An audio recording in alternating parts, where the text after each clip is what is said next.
of collaborative surveillance to the how. So Resolve's role in this prototyping is really to generate implementation experiences and learnings. We're working across 3 countries right now, Mozambique, Zambia, and Ethiopia, and we hope to start in Nigeria soon. This work really builds off of course, WHO's collaborative surveillance definition document. There's also an accompanying Lancet paper that we co-published last year. And we can put those links in the chat box. But it's really designed to build off of country-based surveillance initiatives and country priorities using collaborative surveillance as a framework. We work very closely with the WHO African Regional Office, and this is designed to slide in nicely with efforts under the Transforming African Surveillance Systems, or TAS, flagship initiative in Africa. It also is quite complementary with the WHO Mosaic framework for respiratory pathogens, which also encourages a multidisciplinary approach to both the collection and the use of data. And as I'll talk about later, it's also designed to help support, accelerate funding and focus funding coming from the Global Fund under the C19RM mechanism, Pandemic Fund, and the new World Bank MPA grants and loans. A key aim of this work is to rapidly learn and share lessons with WHO and with member states. And WHO, with its convening power, will be critical to scale those learnings, to sensitize member states and regions, and to provide guidance. One common issue that we see in countries is what I call the data integration black box. For those of you who've worked in digital health for some time, or even around integrated analytics, have seen that many countries and many stakeholders will say they want all data and all systems to be integrated and interoperable. But we've seen a lot of delays in progress over the last decade because the use cases really haven't been clear and the system requirements for data integration haven't been clear. So our approach is really on starting with clear use cases for data. These are based using prioritized risk in country, and we have an approach to further articulate what these use cases are. Then, to identify the priority data sets and systems that should be the target of integration approaches to generate those use cases. And then lastly, to design collaborative solutions. These require both architecture and informatics architecture as well as governance, because typically people want to see data from different units, different departments, or even different ministries to be integrated. Starting with national public health institutes and ministries of health, even in the health sector, there's quite a bit of fragmentation of data. So our work can also help prioritize modes of either systems integration for larger systems that require interoperability, or integration at the data level or analytic level, which can be done in a more agile way, which can often happen during outbreaks, maybe not in an ideal fashion, but certainly before outbreaks, we see that data and analytic integration approaches are limited. And these 2 modes of integration, systems and data integration, are based on decision-making and data use needs to start a collaboration, and then to build iteratively with future needs. And what we've really found is, to be effective, this work needs to address systems, governance, and financing, and link people and potentially their egos, processes, and technologies to achieve a common aim. So we really do start with data use cases. This is a slide that I adapted from the WHO Southeast Asia region from Dr. Masaya. But this is really just to show that there's a lot of focus maybe on the right-hand side of this epi curve, how we use data better during responses. But I think many of us have an interest in trying to either prevent major outbreaks from happening or to take actions earlier so that when initial cases are detected, we can prevent an epidemic or a pandemic even. So the questions evolve as the outbreak life cycle continues. We've defined 4 areas of data use. The first is planning for prevention and preparedness. This can include answering questions like, what systems should I invest in? Do I prioritize animal or human lab capacity? This is how people use data, for instance, to design Ministry of Health or NPHI budgets, or immunization plans that are maybe more targeted, given limited resources or specific immunization gaps. Our second area of data use is to monitor and forecast risk. This might be familiar to those of you who've worked on efforts like the Anticipation Hub for other hazards, but really trying to identify triggers for action. A lot of outbreaks are not only preventable, but anticipatable, I'll say. And sometimes changes in the risk environment, whether they're climatological or meteorological changes or a result of human mobility, should trigger action before an outbreak or before even the first case is detected. So there's a series of questions, and this is certainly not comprehensive, but these are indicative questions about trying to understand if the risk environment has changed and the risk of pathogen emergence has increased. The third area is for event detection, risk analysis, and response initiation. This is probably one of the most familiar applications of surveillance for outbreak detection and early response, and is commensurate with the 717 target, which is being increasingly institutionalized at WHO, the World Bank, Global Fund, and others. And this last area is probably where there was a lot of attention during the COVID pandemic, and for very large outbreaks and epidemics. How do we use data better to monitor the response and to adjust interventions? This is really a quality improvement approach to responses, and certainly requires more data than the line list alone. What all these questions have in common is they require multidisciplinary data and multidisciplinary analytics to answer. And to answer these questions, we have to really look beneath the surface at what it will take to encourage the type of collaboration that we're asking for. So starting with these data use cases at the top, in these four areas, we've really, in our implementation approach, emphasized that we need to address the systems, the governance, and the financing to create the enabling environment for collaborative surveillance. So under systems, we have, of course, the data products or information products that can help inform decision makers. We then map the data sources and flows in order to generate those analytics and any of the requisite technologies involved in data collection, transformation, or analysis. Technology can include paper forms, which work in some cases, and there are solutions to more rapidly digitizing those forms. And obviously, many of the types of data collection tools that some of you might be familiar with, whether they be GoData, DHIS2, or otherwise. I would say that the number one priority that's emerged in most of our countries is that right now there are quite a few resources available for surveillance, especially on the heels of COVID. This time will not last. We saw the same thing happen after the Ebola outbreak in 2014 through 2016. But this middle pillar is governance. And this is probably the number one hurdle to achieving collaborative surveillance. This is the people, processes, and the policies and regulations for collaboration. But a governance framework is really hard to develop unless you know exactly what you're trying to get out of the system in the end. So starting with the data use cases, we can then start to identify the key stakeholders to be involved in some sort of governing coalition. It may already exist. There might already be a surveillance working group that sits across departments.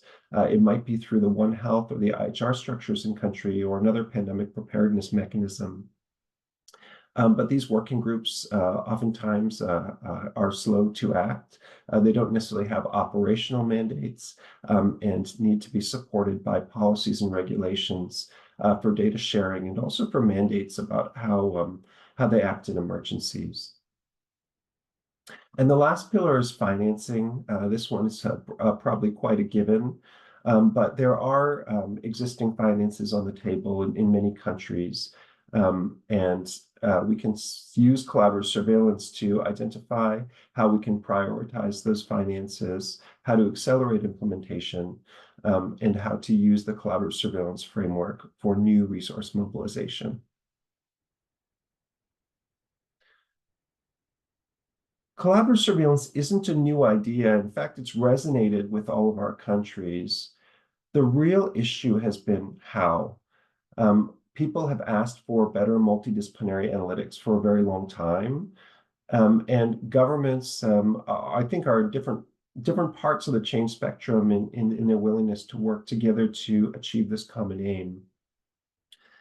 For this work, we've really recognized the value of integrating systems thinking and design thinking in order to bring stakeholders together and understand that we're really on a change management journey. And if we can achieve that change management piece, the more technical aspects can easily slot in. A real challenge and something that we have been able to solve for is how we can translate something as broad and as big as collaborative surveillance into practical plans and priorities.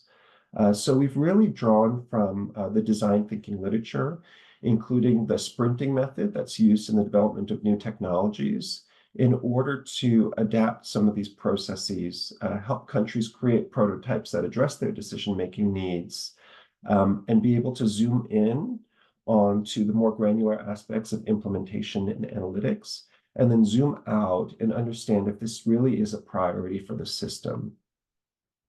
One real risk of using the design sprint methodology that's used in the private sector, let's say for designing branding for a new coffee company, is the risk of designing solutions in isolation. And this is one challenge that many of our countries would like us to overcome. Whether it's multiple DHIS2 instances that are hosted on different servers, or a plethora of different outbreak data collection tools that are introduced by partners or different parts of government, we're really being asked to help countries streamline the number of tools they have, to integrate their storage, and to ensure that those data are effectively leveraged before creating yet another app and having yet another source of data. In most countries, collaborative surveillance has been seen as an opportunity rather than a risk. And these approaches have been helpful to get countries to get specific on some of their existing initiatives, whether it's IDSR strengthening, data sharing, or digital health, that are already large flagships and in motion. So I think I'll switch to a little bit more granular demonstration of how and what we're doing. We use a participatory design approach. We recognize that to get all the right stakeholders in the room across ministries, we don't have that much time. People are busy, and workshops are oftentimes a distraction from day-to-day or outbreak-related activities. So we try to be quite parsimonious. This is a sample agenda about starting with where we are and assessing the existing governance structures and mechanisms for surveillance. We then choose the highest threat pathogen from either the strategic assessment of risk or some other tool that the country has used to identify what a great use case would be to start unearthing decision-making needs. To be honest, in most of our countries so far, it's been cholera. And then we extend the observations from the highest threat risk to other pathogens that cover other types of stakeholder groups or modes of transmission. In this case, one country asks us to additionally look at polio, cyclones as a natural hazard that creates public health risk, rabies, and COVID-19. From that work, we prioritize some of the decision-making needs, and we run a mini design sprint for creating a new prototype or a new or improved information product, and map the data pipelines to figure out how these products can be generated. This allows us to identify some priority data sets for integration and immediately move into ways of working across different stakeholder groups in order to generate more integrated analytics. And the last day is reserved for thinking about a broader implementation strategy to strengthen the enabling environment for collaborative surveillance, creating the work plan, and having that more rapidly approved by ministry and oftentimes MPHI leadership. So we've run this workshop, I would say 3.5 times in Ethiopia, Zambia, Mozambique, and with our country team in Nigeria. And these are some of the examples of the work that's been prioritized by our countries, sitting across systems, governance, and financing. Many countries have asked us to initiate work on landscaping the existing informatics environment and surveillance systems, linking those systems and how they feed into priority use cases. We've been asked to help inform systems architecture for information sharing for public health emergencies, building off of their existing infrastructure. DIHS2 is a common solution that's used in our countries. Improved outbreak management, whether they're situation reports that aren't effectively coordinating pillars or aren't really serving the right audience, or event management systems that help response managers have oversight of responses. We're doing quite a bit of work now on leveraging climate data for taking action before an outbreak emerges, trying to simplify some forecasting reports, methodologies, rather, and really translating them for operations.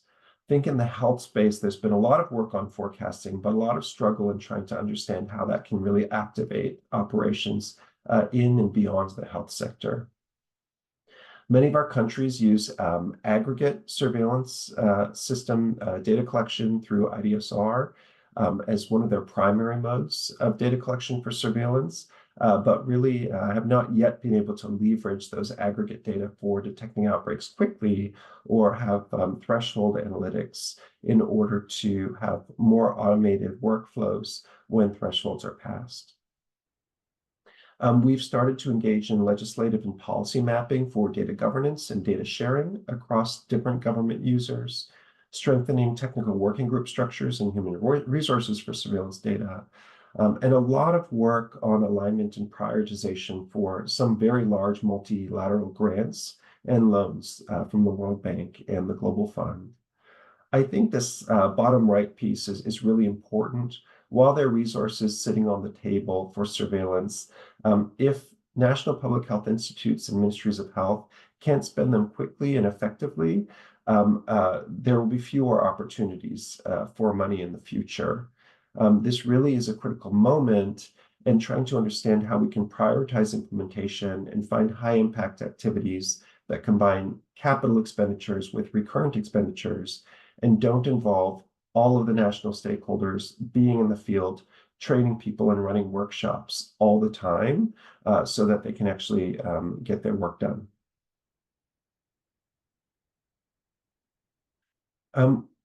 Through this work, we've identified maybe 4 work packages to help support implementation.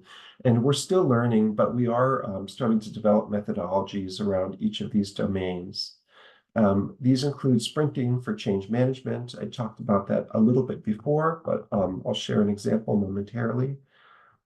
Strengthening program management for collaborative surveillance, trying to think about how we further improve epidemic intelligence beyond some of the existing tools and trainings out there. And really, this is where there's a lot of linkage with the IOA approaches. And looking at an effective surveillance architecture. So I'm just going to share one example for each of these. Sprinting has been very useful. You saw that in our workshop methodology, we really built off of the design sprint methodology, but we have been able to run several design sprints to bring stakeholders together and design new products that encourage collaboration and serve as a lever or a nudge for the right people in the room to achieve something doable and meaningful and start to work together. So there's a couple advantages of this approach. One is that you can rapidly design a new product. This is an example of just one page of the new cholera situation report from Zambia's design sprint 2 weeks ago. This was able to be developed and prototyped in 2 days, and we had a graphic designer transform the NPHI and Ministry of Health requests within 48 hours to create the new template. But more importantly, from this kind of exercise, we're able to start building off a work plan and collaborative implementation model. The photo on the left is from this very design sprint, which had folks from the subnational level, the Ministry of Health, and different units in the MPHI working together and assigning roles and responsibilities for moving forward this implementation. But having something very concrete, granular, and useful that's designed by these participants and not handed to them was really a key tool in having them excited to be able to move this kind of effort forward.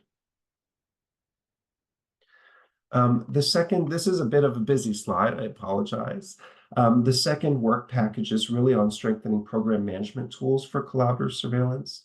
We do have a global program called Program Management for Epidemic Preparedness, which is focused on building and successfully implementing national action plans for health security. But we are translating some of those key methodologies to the surveillance endeavor, including tools and skills to leverage allocation and disbursement of multilateral funds. I think that some of the examples of this work are in these green boxes, including consolidation and linkage of existing plans, process mapping for approval journeys for surveillance activities, generating tracking tools and reports that identify bottlenecks and support both monitoring and implementation, and creating clear processes and expectations for collaboration. I think what all of these things have in common is that they involve not just tools and technology, but really focus on people and processes, creating a common vision, trying to identify the tools that people think would best support them in their collaborative journey, and identifying the right people and the right mechanisms of work in order to get things done.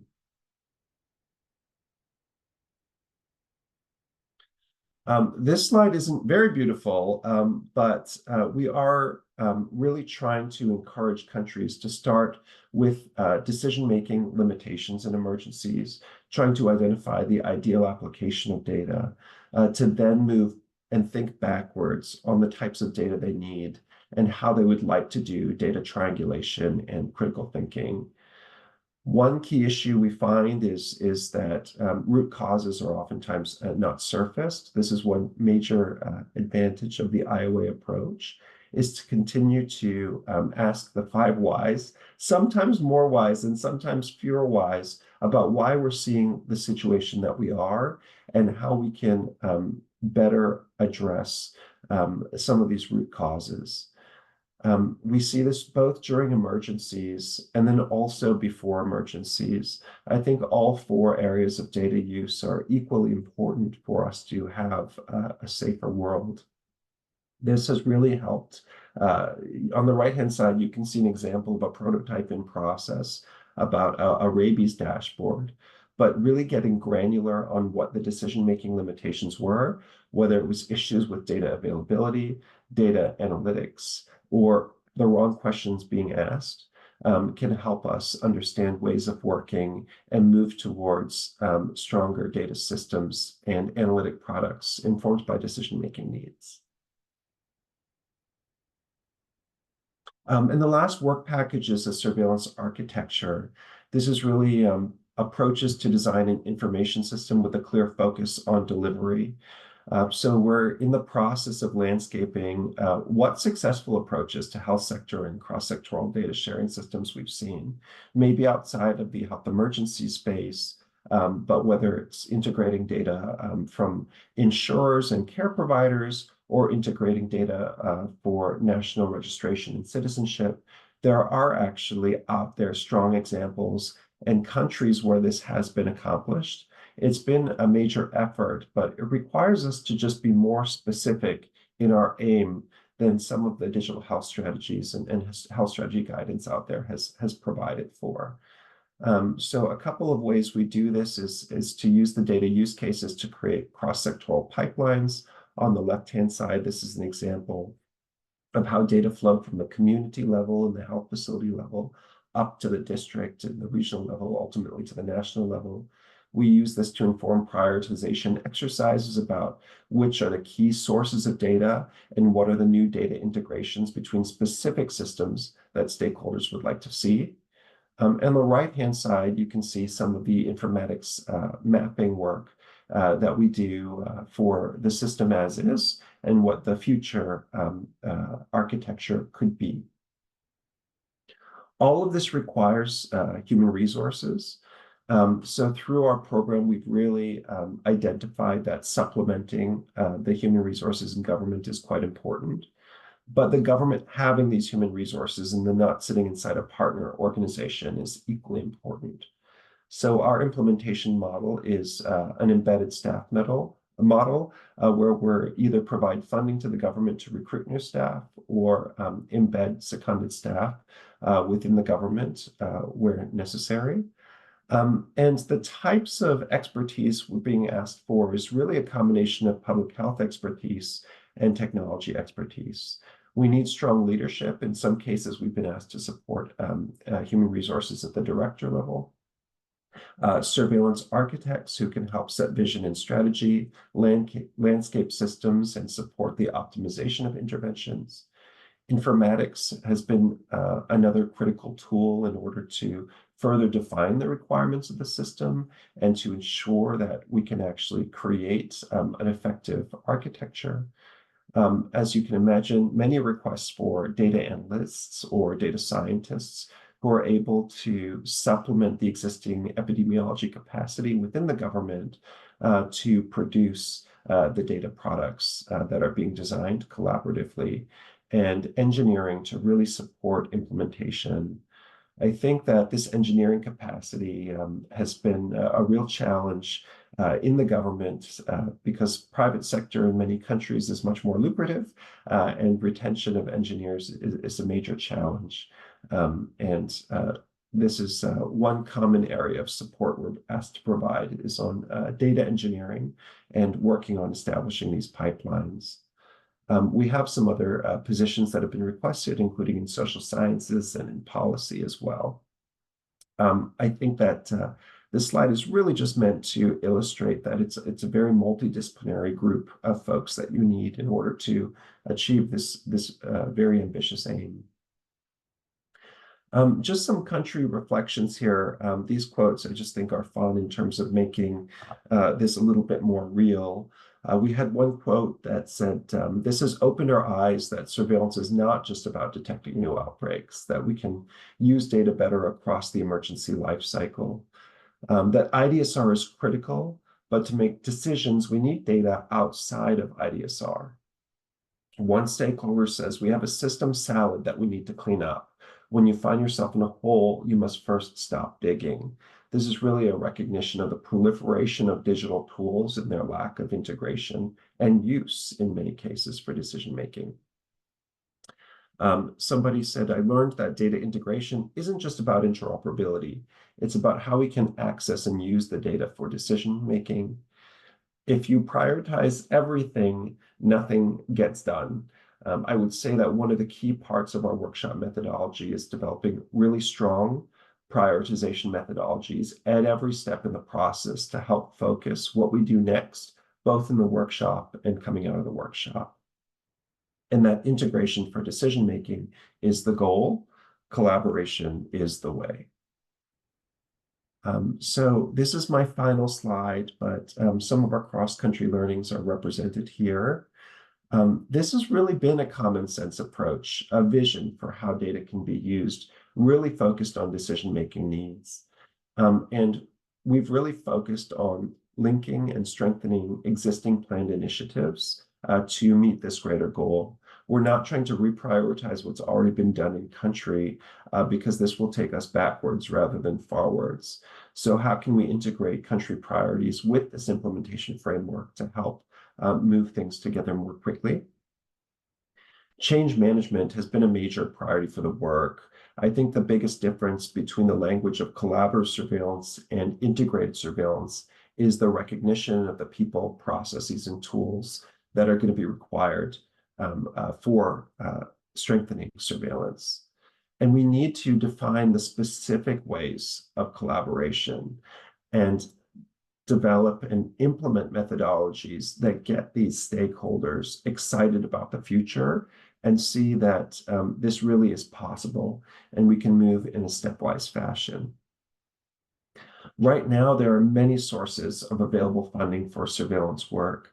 I know the Pandemic Fund has released funding to just a small number of countries that is expanding, but through regional development banks, and through other multilateral donors. There are a lot of funds out there, but we need to create clarity, alignment, and ensure that there's sufficient program management capacity and financial management capacity to leverage these fundings within government agencies to be able to show value and progress.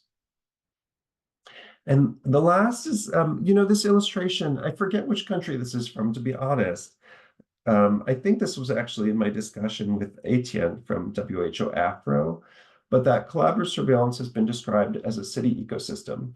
If you have an urban planner design the city that you need with not just the residences, but the schools, the roads, the water and electricity. IDSR has been seen as the city hall, but it has to be supplemented by other sources, including data from climate. Logistics and supply chain has been one of the major data integration requests we've received, and animal health sector data to be shared with other stakeholders to contribute to the biggest decisions. So I'll stop the presentation here so we can have plenty of time for questions. Thanks. Thank you so much for a great presentation today. I'm sure there will be many questions coming in the chat and raising their hand. So for everyone to please feel free to raise your hand if you want to come off mute, or if you would like to add your question in the chat, that's fine. I might just start with one general one as people write and moderate. There are so many great topics discussed here. Personally, I loved as you walked through the whole process from defining use cases, identifying priority data systems, and then designing collaborative solutions. I think sometimes we jump to one without going through that process. So it was a great idea. To make it happen, you talked a little bit about how Resolve has worked with different countries to embed colleagues on a number of different structures and levels. One of the questions I have is really about sustainability of that type of system. I know many other organizations have tried this structure before, and it's always a bit of a challenge when it comes to sustainability. So I'm just curious kind of how Resolve's been addressing that aspect, sustainability of that capacity building in country, and how you're using existing sources on the ground, potentially like FETP networks or other systems to really build up that capacity in a sustainable way. And I'll go through hands and questions next. Thank you. Thanks, Rachel. It's a good question. And embedded team models, when they have funding can be very effective. And when they run out of funding can be really, really challenging. We've successfully established embedded teams to advance epidemic preparedness in multiple countries. And in half of our original countries where we had those embedded teams, the government had prioritized those human resources for the civil service. And our teams have exited and been able to hand over. I think there's a couple of ways to do this. One is obviously for these teams to really show value. There's a difference between maybe partners working within an institution versus having these staff fully institutionalized.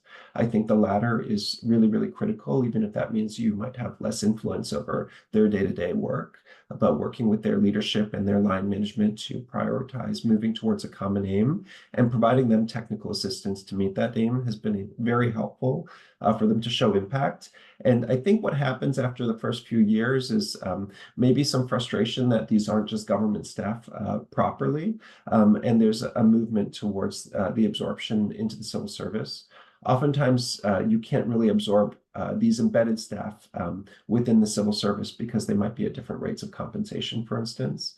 So one major area that we do that I didn't talk about is on domestic financing, really supporting the government in budget processes, budget advocacy, in order to have both increased civil service within the National Public Health Institute or the Ministry of Health, as well as operational budget lines.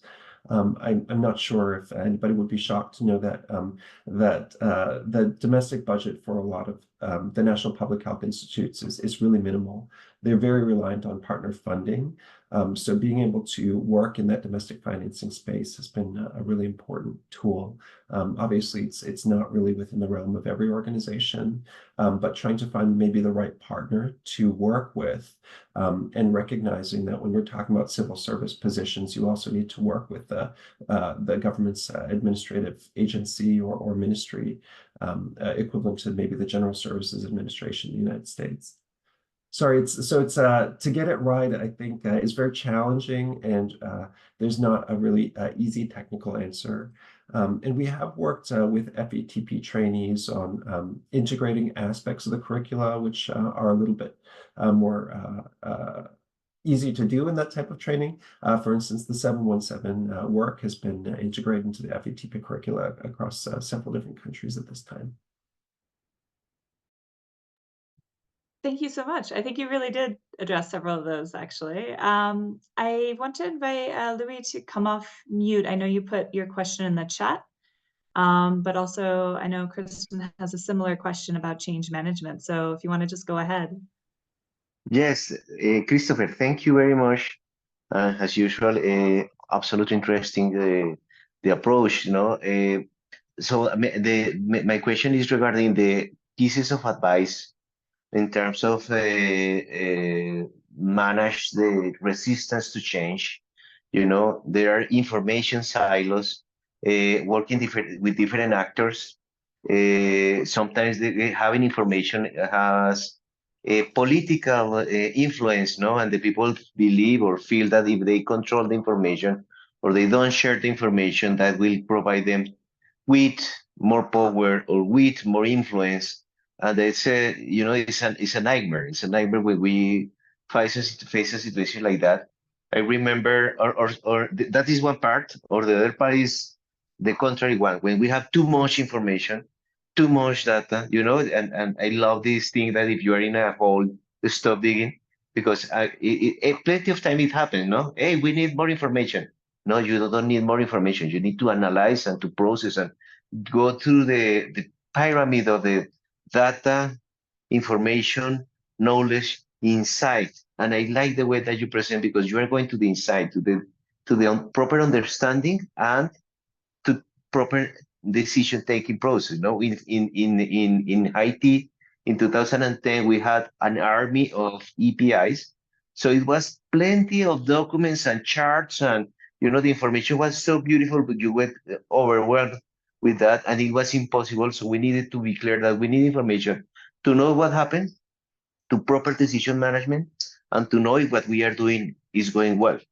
And alas, no. So what advices or what recommendation or what can in terms of this creation of an environment open to share information or to share knowledge, because I think that will be the most complicated part. No, I don't know, but and thank you, absolutely interesting. I'm glad that the IOA network organized this conversation. Over. Thanks. You know, your question reminded me, I used to have a slide here when I presenting at WHO a month ago. The slide just said this was very hard.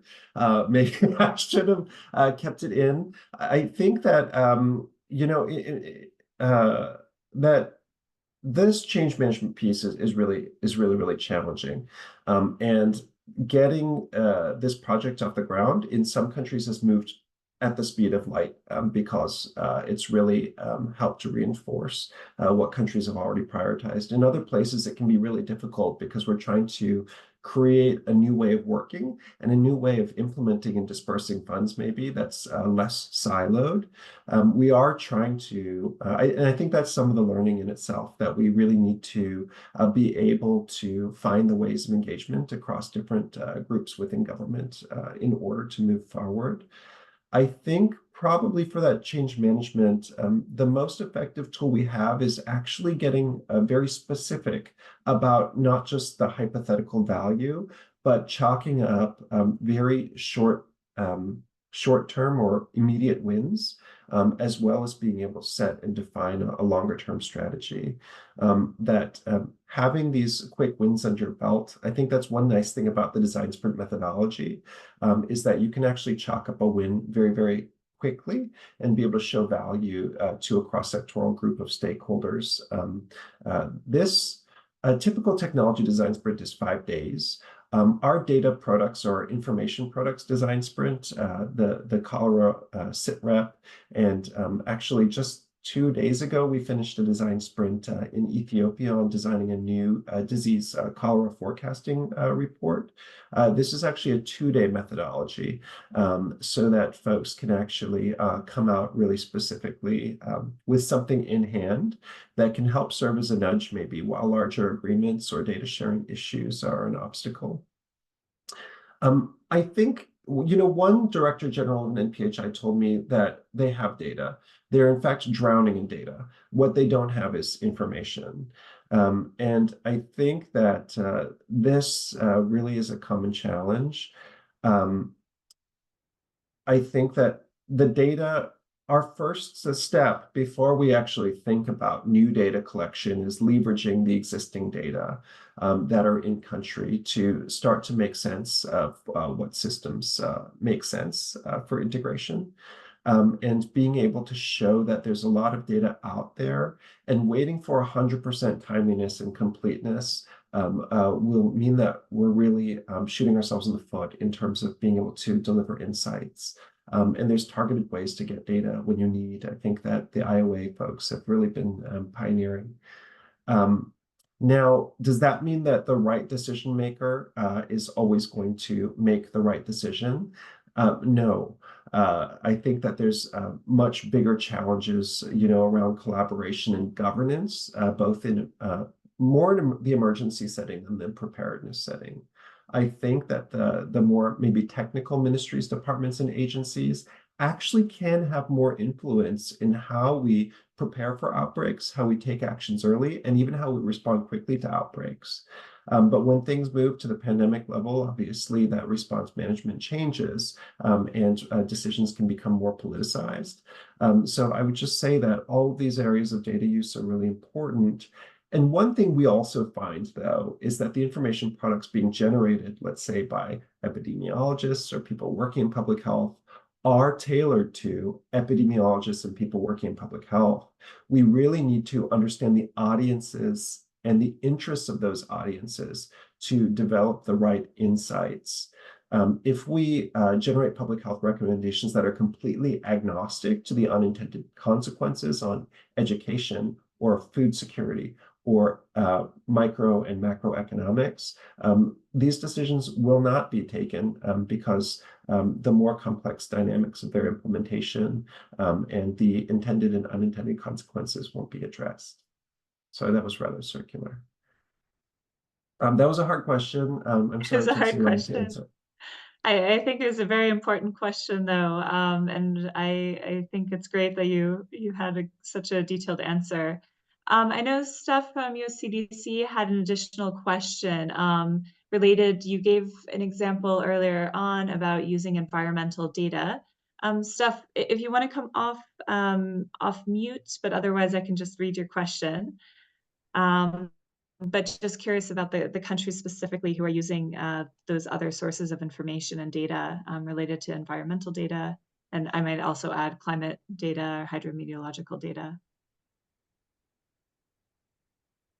Steph, did you want to supplement it, or should I just jump I'm into double it? checking if she's written in the chat. She might not be able to come off mute. So I'll just say she's just asking specifically Sure. which countries are using that and if you can give a little bit more detail. Sure. I think that there's initiatives maybe in the health sector and outside of the health sector.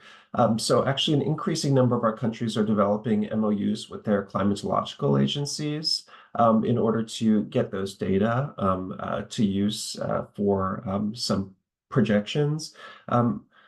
We are, how do I say this? We are starting work on forecasting. We've been supporting some forecasting work in a couple of countries, but I think case forecasting is maybe less useful than risk forecasting, and it's also more technically challenging. there's a lot that can be anticipated, and the details and the specific trajectories of those case numbers end up being less relevant, because if you take actions, you're going to see a different number anyway. Hopefully, a smaller action. Sorry, a smaller number of cases. But really, I think that what we're learning is that if climate weren't changing, we could use seasonal calendars in many cases to take action before we anticipate that, cholera, meningitis, Lassa fever, measles, all of these things are largely seasonal. But we are noticing that rainy season is changing in its duration, and it will start earlier or end later, or the opposite than we expect, so that we do actually need some hydrological and meteorological data. So many of those countries are working on those MOUs, and those data are actually less sensitive, so it's been easier to access those data, I would say. Health sector is probably the most difficult sector to get data from, but the other sectors are actually quite open to data sharing. I think that's a generalization that largely holds true. The other place we really see effective data integration is in the equivalent of national disaster management agencies. These agencies typically run the EOCs for larger complex emergencies and humanitarian crises. They actually have pretty strong data integration and analytics. And the health sector is really minimally engaged with these folks. But they also have their own forecasting tools and their own response management tools that really would be helpful to translate and to share with the health sector. That's a great answer. My experience as well is that often health seems to be the most complicated when it comes to data sharing. I'd like to just go. I know Neil had a question, and I wanted to welcome you to come off mute if you're able to ask directly, and if not, let me know. Ah, great, there you are. Go ahead. Well, hi, Chris. Great to see you, and thanks so much for your talk. Sure, I posted in the chat. Briefly, Chris, you had a slide at the beginning that, if I remember, talked about opportunities for integration in a very early stage of the process, sort of where the data are all being housed and collected and gathered together from different streams. And then the second alternative was in the analytic stage, combining the data. And I think that really struck me. And I'm curious for your thoughts on the effort required, or the sort of the practicality around those two options, given that, in my experience, climate data, logistics data, health data, these often come from disciplines that have their own preferred ways of data collecting and systems. And is it strategically a good move to try and combine them into one system, or is it perhaps better to teach the analysts to, in a more agile and flexible way, combine the data as it's needed? Over to you. Thank you. Well, it sounds like a leading question, Neil, because the second, the latter seems, much more doable, and I agree that I think when people talk, and I don't know if this language came from the first edition of the JEE, this vision of integrated and interoperable multi-sector data systems. I haven't seen that really anywhere. Including, my experience working in the United States in the New York City Health Department, which I think probably has the most sophisticated data architecture of any place I've ever worked. So I do think that this analytic level integration is really within reach. And a lot of, and I can say that there will remain a challenge, though, for analytic integration about the routine sharing of the information you need. So establishing some sort of mechanism beyond circulating sensitive data files by email ultimately will be quite important, and can serve potentially as the initial basis for maybe a future system that's a little bit more sophisticated. But I do think that just the willingness to routinely share data and getting that agreement before an emergency begins, showing value from this agreement and this data exchange through those periods before the outbreak, whether it's to inform joint planning exercises, to conduct simulation exercises, in order to show that you're actually able to generate models for risk reduction. I think showing value is a key part of this change management, I think when you continue to use these data and show value from the data, it should create the demand for maybe a more sophisticated architecture, but based on your actual implementation experience and use of the data, that it should only do what you need it to do. And I think really, I don't mean to sound like a downer, but really trying to shoot for the stars in terms of a really complex data architecture without routine use seems potentially like you could be treading water for a long, long time. Also, this analytic level of integration really forces you to understand the types of data transformation that are going to be required to effectively leverage the data. I think COVID's a great example, right, where people were doing a lot of work on data transformation. There were ad hoc modes of analytic integration, but they became really unsustainable for analysts, a real challenge. So I think that having the system drive demand for the future of the system is probably more doable, if not depressingly pragmatic.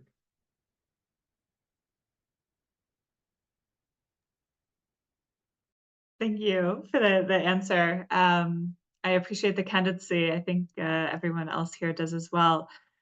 We are running towards the end of the hour. I know there are a few other questions in the chat. I'd welcome if anyone does have follow-up questions that you want answered.